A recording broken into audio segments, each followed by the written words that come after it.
Okay, so Assalamualaikum. So today we will do our first task for ECW 231. So our ingredient for our task is a wave scale, a clay, a box of water, and instead to calculate the diameter of the ball, instead of using rope, we use a piece of paper and our marker to mark the water level. Okay, so first thing first, we need to measure the height. We need to measure the weight of the clay of ball.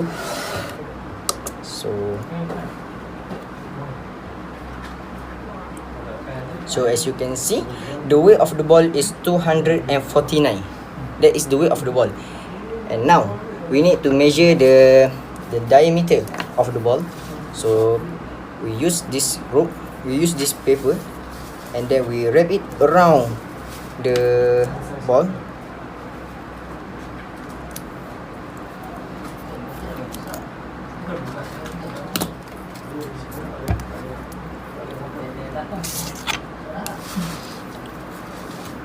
So 15.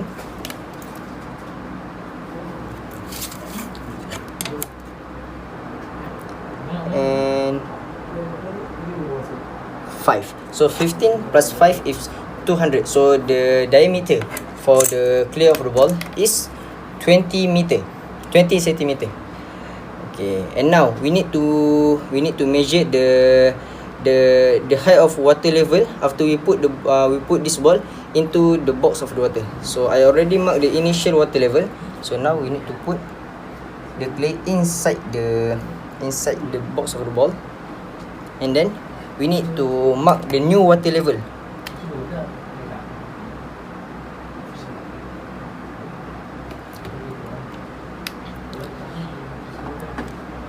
And then we need to slowly water to see whether it's float or not. So as you can see, it floats. And now we need to mark the new water level. Now we mark the new water level.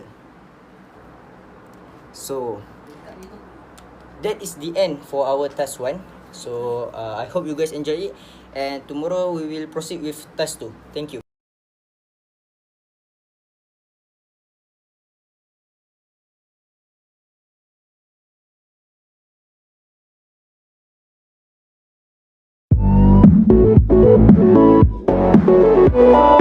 One eternity later.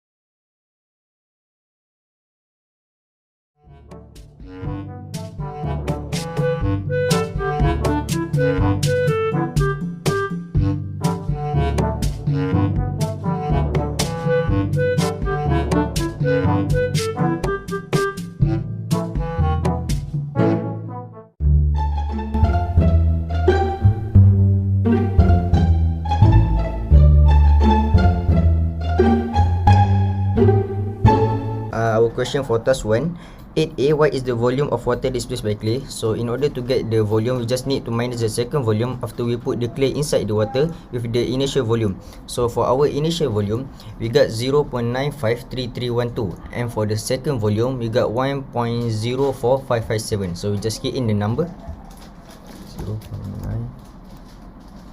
0.953312 and then 1.04557. And we got 0.092258 liter. So for question B, we just need to change the unit because 1 liter is equals to 1 kg. So for our third question, compare the volume and the masses of the displaced water from question A and question B to the volume and masses you determine in step 2.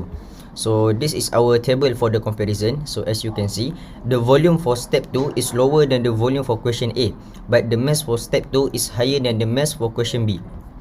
So for our last question, explain why your object floats or fails to float. So for our coding, do your boat float or not?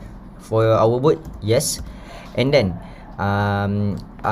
the coding will explain to you why our boat float. But in order to get that, we need to key in the value for buoyancy force and the weight. So for our For our buoyancy force, we got 11.3129, and for our weight, we got 2.4525. So we key in the number